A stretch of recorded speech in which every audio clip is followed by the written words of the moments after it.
All right, guys, back in Cali after my trip to Florida. I'm here with my good friend Rashaad. Rashaad, yes, sir. You got some news, man. So Yes, you were recently accepted or being included in part of Team Cutler. Yes, I am. So you're showing the new gear over here. So Yes. we're actually at Dave's Powerhouse. Swole Monkey. Yeah, man. Cutler It Nutrition. looks good on you. Thank you. And you're just a few weeks away from the Cal. Yes, sir. So your second Cal, My second finished Cal. second last year after your very first time competing, and now you're going for the gold. Yes. And that's exciting, man. Yes, it is. I can't wait. So we're about to go in there and train with Eric quick, but I just wanted to see what your little pre-workout ritual was. So Yeah. So before training, I use my Cutler Nutrition. I love my Amplify. which flavor? Which flavor? This is the lemon series right here. Oh, I don't even have that one. What? Okay. No, Come I on. love the peach. Do you like the peach? I haven't had the peach yet. Oh, the peach man goes awesome. But yeah, Wow. gotta get it going, man. Gotta work this thing. So you don't use the stem. You just like the pump? Yes. Yeah, me too. I don't use the stem either. I like to get a pump. Energy, motivation, focus. Hydration too in there. Yeah, Mandatory. Jay loves it. Yeah. Hydration. All that good stuff. Do you actually mix the amino with it, or you just use it intro? No, I drink it first. Oh, okay. I drink it first. Gotcha. So I just like to drink it first, get it all in me. Nice. Oh, you don't put a lot of water in there. You kind of do a shot with 10 it. ounces. Yeah. Okay. Okay. Gotcha. Cool. Just 10. That's enough for one serving. Oh, okay. Certain muscles like legs or back, I put 2 scoops, something like that. But then I use my Generate while training. Okay. So intro workout. Oh, that's a sour series. That's a good one. Yeah. Very good. That's a good one. Yeah. Yes. Gotcha. Yeah. I like to sip something while I train too, and I usually like Yes. to have the aminos. Yeah. So it keeps my, just keep me fueled up while training. Yeah. That's all. How long have you been part of the team now? A few weeks? About a month now. About a month? Yeah. How's that going?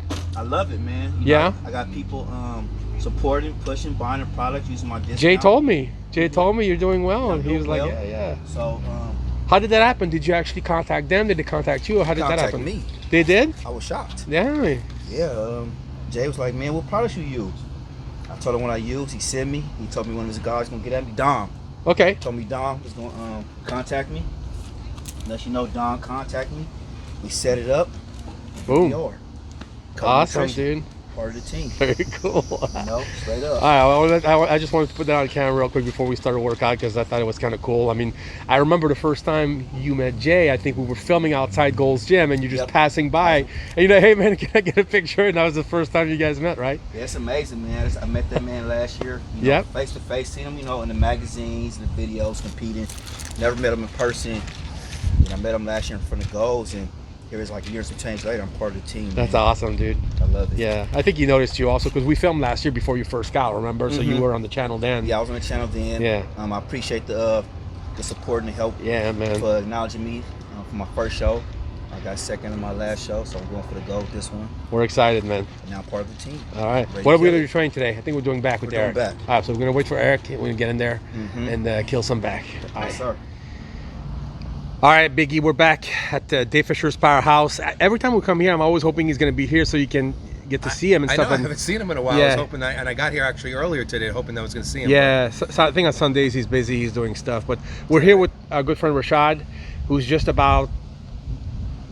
below 5 weeks out from the Cal, right, Rashaad? Yes, sir. And we invited him to come on the show since we wanted to have him for a long time. And here we are. So what are we going to train, E? So I know he wants to train back, and I was actually just talking to him a little bit before about it, telling him that I really want to focus on, because he's classic. Yes. And what I do with my classic guys is, classic is not about just building pure mass. Classic is about building lines, proportions, a lot of separation, making sure that we hit the muscle from a lot of different angles. So I told him today's workout's going to be, more technical than just blasting away. I want to focus on tempos with him, a lot of stretching, a lot of squeezing, a little bit of supersetting, and some movements. Again, I always like to introduce to guys who movements they may not have ever seen before or done before that can hit the muscle fibers from different angles to make sure that we build a very, very complete physique. So he is very psyched about that, and that's what we're going to hit today. Rashaad, I want to talk to you after the workout, obviously, but what are you expecting today? I know you spoke to Mo. You're really good friends with Mo, which we shot with last time, and he had some good things to say about the workout. So what are you expecting from this workout today? I'm just wanting to learn, like you were saying, what you want to teach me, technique, form, isolation, muscles, getting a different feel on the fibers. Yeah. Isolation and squeezing, not just like you said, the aggressive lifting. Because like you said, classic is more of a detailed thing. It's class of mass. So you're really hungry and thirsty for knowledge. We were just speaking off camera, and right now you're kind of soaking as much knowledge as you can. So it'll be interesting to see how you feel about the workout afterwards. And that's it. We're gonna go hit it, and then we'll talk to you both after, okay? Yes, sir. All right. Let's kill it.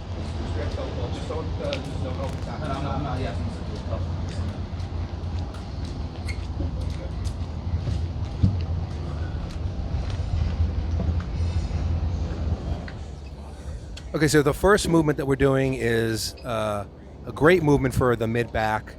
It's an incline wide grip pull down, great for the inner portion of the back, the muscularity. And what we're doing is we're setting up an incline bench, as you can see, somewhere about 45 degrees or so. You can vary that a little bit. Taking a wide grip on the bar just outside shoulder width. He's sitting facing into the incline. He's keeping his stomach on the pad the whole time. And what he's doing is he's bringing the bar down towards the upper chest, which is where you get a really, really great contraction in the mid-back. And we're going to hold the contraction for 4 seconds, as you can see. So I'm actually counting it off to him, 4, 3, 2, 1, and making sure that he gets that full squeeze and then a controlled descent to the top, get a full stretch, and then he's repeating again, holding for 4 seconds at the bottom. This is a great way to hit the mid-back, bring out that muscularity and thickness in the middle back area. Give this a shot. It's a little bit different than regular pull downs. I think you guys will enjoy it. Okay, so the second exercise now is a play on a close grip pull down. As you can see, we're using the same incline bench as we did with the first movement, but now we're going to target the lats, and we're going to change the emphasis from the contraction to the stretch. Again, one of the reasons why I do this is because a stretch under tension is a great way to ignite muscle growth. It's been shown to do that in scientific studies and, of course, in practice. So what we're doing is we have the bench again about 45 degrees. He's facing away this time, sitting in the bench. He's going to stretch up completely overhead.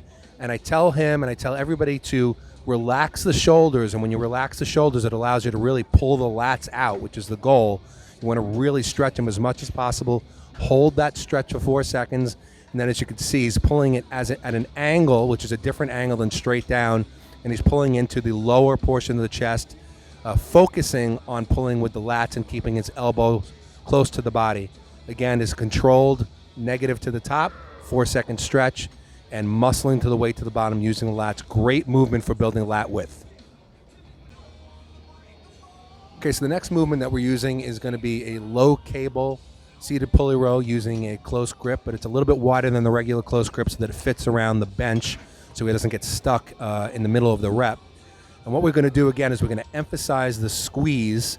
And this movement is really excellent for working the lower portion of the lats, not isolating, but just targeting the lower portion of the lats, especially where it's like right off the spine, so that thickness from the spine and outward.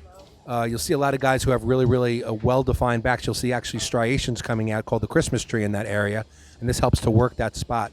So what he's doing, we have the bench at about 45 degrees. He's stretching all the way to the bottom, and as he squeezes towards the top, he's keeping his stomach or his abs against the bench, and he's just going to arch back, which will help him get a better squeeze at the top. So he's arching back, sticking out the rib cage and chest, and then he's holding that squeeze for a full 4 seconds. This is a great alternative to the regular seated row. There's nothing wrong with seated rows, but this gives you just a different alternative and a way to hit slightly different muscle fibers and feel it a little bit differently in the back. Give it a shot. Okay, so now we're moving into a superset. We're getting to a little bit more of basic movements. Now he's a little bit tired, obviously, from the first 3 movements, so we're going to use a Smith machine, and we're going to superset wide grip bent over rows with underhand grip bent over rows. But what we're doing was changing the angles and the width of the grips as well. So he's going to start off with a bent over row, a little bit wider than shoulder width, and he's going to lean over at about 90 degrees. So leaning over at 90 degrees, he's going to pull into the upper portion of the abs, and this is going to work primarily the upper back, the mid back, the rhomboids, and all the muscularity in that middle portion of the back to help him have a little bit more of that 3D effect. Once he reaches failure on this movement, he moves into the underhand grip row. So we're going to move the grip inward a little bit, inside shoulder width, flip the hands under grips like a curling grip, and now he's going to move the torso up to about 60 degrees, and he's going to pull the bar more towards the stomach. And what this does, it shifts the emphasis more towards the belly of the lats. So this is a great superset for hitting the overall back, mid back, and lats, and it gives you an amazing pump. It's very, very exhausting, so don't try to use a lot of weight. Okay, so the next movement that we used in the workout is the Merlin One-Arm Row. And as you can see, we are again using that incline bench. I love using benches to stabilize the body and create different angles so we can hit the muscles from slightly different angles and remove momentum. This is no different. And what we're doing is we're going to actually shift. If we're going to use the right arm, we shift the body towards the right side of the bench so that you actually put the left pectoral, you bury it into the bench. You take the left arm and you wrap it around the bench. He's grabbing the dumbbell, if you notice, at the top of the dumbbell, because what we want to do is we want to tip the dumbbell backwards, because the goal is to pull the dumbbell back towards the hip. Now, if he pulled straight up, he'd be using more of the rear delts than the lats, and what we're focusing on is the lats. So now his body is angled backwards through the bench, and the dumbbell's angled backwards, so he's set up to pull back towards the hips and towards the waist, which is going to give him a full contraction in the lat muscle, which is the goal. There's no momentum in this movement at all, like with regular one-arm rows, so don't try to go as heavy. But this gives you a tremendous pump throughout the lat from origin to insertion. Okay, so I wanted to finish off with a maximum pump and also with something that really emphasizes lat width, especially because Rashaad is a classic bodybuilder and the X-frame and the V-taper is very, very important for him on stage. So what we're doing was going to superset a lying dumbbell pullover, which is a great way to isolate the upper lats or the teres muscle that's right under the armpit, that has that width when you're just standing on stage just in the front relaxed pose. And then we're going to superset that with a stiff arm pull down, which is basically like a standing pullover, but it's emphasizing more of the contraction rather than the stretch, like with the dumbbell pullover. So we're doing a cross bench style for the dumbbell pullover. We're keeping the hips low, and this is going to allow him to get a better stretch as he drops the weight back behind his head. Now, I told him when he does this movement to emphasize the lats, to keep a slight bend in the elbow, not too much of a bend, and to stretch back, but not right down behind the head, but back a little further away from the head so he can emphasize that stretch. Now, obviously, he can't get back that far because the stretch is going to happen very, very quickly, and he doesn't want to overstretch the lats or hurt the shoulders. So as soon as he feels that stretch, he's going to bring it back over the chest and he's going to pull with the lats. When he reaches failure there, we're going to move into the stiff arm pull down. We're going to emphasize the contraction. We're going to use a straight bar. He's going to use about a shoulder width grip, and he's going to pull from a position just above the top of the shoulders, leaning his torso forward, and he's going to use the lats to squeeze down, and at the bottom he's going to fully contract those lats really, really hard. So the combination of doing that first movement, which we emphasize the stretch, and the second movement where we emphasize the contraction, gives you, again, a tremendous pump. It really, really ignites muscle growth, and this is a really great way to build a V-taper, so give it a shot if you're having trouble with that area of the back. All right, that was a good one. Rashaad, I'm going to start with you. Okay. So tell me about your experience today. So today, my experience with Coach Eric, man. Great experience, great coaching, great new exercises targeting my back, man. I felt places I never felt, even with the lighter weight.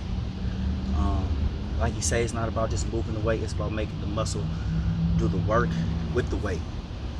And I just want to say, even after the first exercise with the pull down, like from the squeeze, like, you know, basically saying, like, see yourself doing the double bicep, you just feel all that burning across the upper back.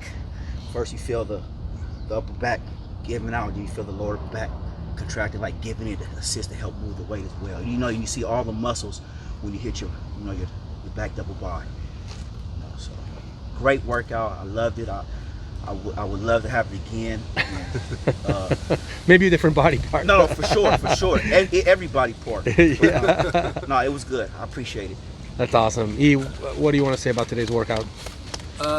Again, I mean, like with everybody else, I mean, I love showing guys, especially experienced bodybuilders, you know, new techniques, new angles, new ways of lifting the weight. You know, and with guys like, you know, Rashaad and Mo, who we shot with a while before, they're so, like, you know, open-minded, you know, and eager to learn. There's no ego, you know, there's no like, oh, you know, I know better. You know, they want to learn more. They want to, you know, they don't think that they know everything. And then, you know, and then they embrace these techniques. And I love it when, you know, even from the first exercise, as Rashaad said, he was right off the bat, he was like, oh my God, he's like, I just feel it in places I've never felt it before. And that's my goal, because, you know, I feel that bodybuilding is, you know, is really it's sculpting, especially in classic, you know, which is what he does. It's about lines, it's about proportion, symmetry, it's about shape. So there's very a specific physique we're looking to bring out. But I like to do that even with bodybuilders, because I think even the best bodybuilders, you know, like a Sean Roden and Lee Haney and those guys, they all had, you know, larger classic type physique. So, you know, teaching them things like time under tension, holding the reps in certain places, tempo, teaching them not to just, I was kept on saying to them, this is not about lifting weights, this is about muscling weights. This is not about what weight is on the bar or on the dumbbell. It's about creating muscle tension. And you don't need to do it, you know, with as much weight if you're just lifting them. And, you know, he said it, you know, he said it. He goes, he felt it with lighter weights more than he's ever felt it before. So for me, it's just, you know, and again, you know, I always want to emphasize this, because we get this a lot in the shows. Everybody like saying, well, what about the basics and this and that? And that's how Ronnie built his physique and Jay. I don't forget about the basics. You know, that's never forgotten. The basics is a foundation. What I'm trying to show people is things outside just the basics, ways to hit muscle fibers and parts of muscles that you may have never felt before. Like as if you're hitting, he felt like he's like, I feel like I'm waking up muscle fibers that I've never touched before.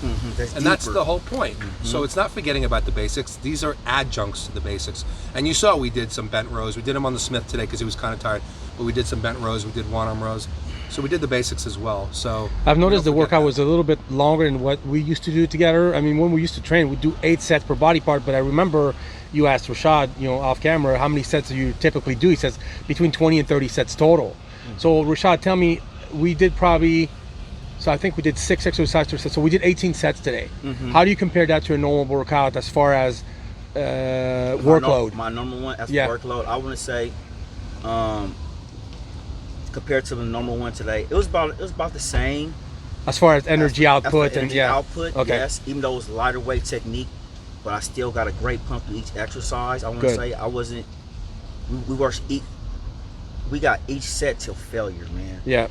I could tell. Yeah. And that's what you want in your exercise, your training. You just don't want to do 10 and feel like you want to give each set, each rep, all that you maximum each time, effort. Yeah. Every time. And I want to say I probably couldn't do cardio today after this training today. I would have to take a break, eat, and then come back and do cardio. This was a good training session. I would say that. Well, I'm glad you came on the show today. Thank you for having me. We have another 4.5 or 5 weeks to the show. We're gonna try. My plan with Eric, if that works out, would be to get you and Mo closer to the show, maybe 2 weeks out, to see in condition what you guys look like, and maybe do a different body part. I think we did shoulders with Mo and back with you, so maybe do something else to your chest or whatever you guys want to do. You know, it don't matter to me. Yeah, that'd be great to have you both. Having the two of them together. I train it all, so it don't even matter. I love it. And you train with Mo sometimes, so we still train. That'd be great. Yeah, he's a good guy. So he's a good guy. Very cool. All right, E, thanks for coming all this way from Bakersfield, because Eric is not local anymore. He drove all the way from Bakersfield to train with Rashaad. Yes. Yeah. Well, very nice. We're waiting. Hopefully next year everybody back. I'll be back in LA, but for now, I'm a little bit outside LA, but definitely willing to come back here and train these amazing champions and at Dave's Powerhouse I think they would Gym. like that. I think they would like to have you back. Oh yeah. More. No, I mean it's my pleasure, and you know. And Dave's Powerhouse Gym is really such a tremendous gym, such a great gym, great energy in there, great equipment. So we love it. We're thankful for him. Anybody out there who's visiting California, if you can't go to the Mecca right now, come here to Dave's Powerhouse Gym. There you go. Please. All right. Thanks, you guys. Thank you. Okay, so I wanted to answer this question, which is, seems like a silly question on the surface, but it's worth answering, I think. And somebody said to me, why is it that supplements just don't seem to work at all? And, I have to kind of laugh at that question because I understand the question. Like, I understand somebody, taking supplements and feeling like they're seeing no effects. So I'm going to answer this from a couple of different standpoints because, there might be other people out there who feel the same. First of all, I think that some people have the idea that supplements are something magical, that, they're supposed to be like drugs, and that, you're going to gain all kinds of muscle right away, or that your bench press is going to fly up 50 pounds, or you're going to drop body fat like mad and be in contest shape in 2 weeks. I mean, I think that partly, sometimes that's to blame on the supplement company if they put out an advertisement. And I think this was more so years ago than now because I think it's been pulled back in. But I think sometimes companies would overblow their advertisements about what kind of results you can expect. And I think that gave people, just a completely wrong idea of what they're going to do. Supplements are not as powerful as anabolic steroids, as as over the count prescription fat burners like thyroid and all those kinds of things out there. So they're nothing magical. So I think that you have to first of all bring your expectations down for what supplements are. Supplements are by nature a supplement to proper diet and proper training. Many incredible physiques were built many years before supplements ever existed. And that's because training was on point and diet was on point. So until you have your training and diet on point for your goals, don't even bother taking supplements because they're not going to add anything to you. You can't take any supplement is not going to outrun a bad diet, and no supplement is going to outrun a bad training program. So don't even bother with them. Number one, don't expect too much. Second of all, make sure that everything's on point. Third, make sure that you're using supplements that are scientifically validated, that have research behind them, and that also have been validated in the trenches in the gym. A great example would be creatine. Creatine is one of the most well-researched supplements that there is. It has tons and tons of scientific studies that show that it works. And in the gym, people who have used it and use it properly do make gains. But it's the kind of thing that you have to remember is going to be gains over time. Now, if something puts on 1 pound of extra muscle a month, that might not seem like a lot. But after 12 months, 12 pounds of muscle is a lot that you may not have had before. If you took 12 pounds of steak and you put it down in front of you, that is a lot of lean tissue. So that has to be considered in this equation. If you're taking a fat burner and you're expecting fat to melt off of you, that's not going to happen. But if you're raising your metabolic rate, a few percentage points, that's going to add up over an 8 to 12 week diet, and you're going to see better results at the end. Or you may be able to do a little bit, eat a little bit more calories, a little bit less cardio, something, because it'll help to offset a little bit. So as long as your expectations are, okay and not overblown, as long as you're taking supplements that are validated and shown to work, if you're doing those things, they're going to work. Now, the next thing I also want to discuss is taking them properly. I know a lot of people who take supplements and they miss dosages. I forgot to take it yesterday. I took it 4 times this week. It's supposed to be taken 7 times a week. Or particular supplements are supposed to be taken without food versus with food. If you don't listen to these things, you're not going to get the maximum benefits out of the supplements, and therefore you're going to get less results from them. So I think when people say that they're not getting any results from supplements, there's something wrong, because there are a lot of good supplements out there. So manage your expectations, take them right, make sure that your training program is on point, your diet program is on point, and also remember that all of us are a little bit different, just like with anything else. Some of us respond very, very well to certain supplements. Some of us don't. Some people gain a lot of muscle and a lot of weight quickly on creatine. Some don't. Some react really well to fat burners. Some don't. So just like it is with drugs, just like it is with training, just like it was diet, we're all a little bit different. So as long as you can remember these things, I think that supplements do work. I think that they're a lot better than they were many, many years ago. There's a lot more research being done. There's a lot of quality compounds on the market. And again, just take them to supplement your diet and your training, manage your expectations about it, and you'll feel better about getting results over a longer period of time. Don't look for anything. Don't look for a magic bullet, because supplements just simply are not a magic bullet.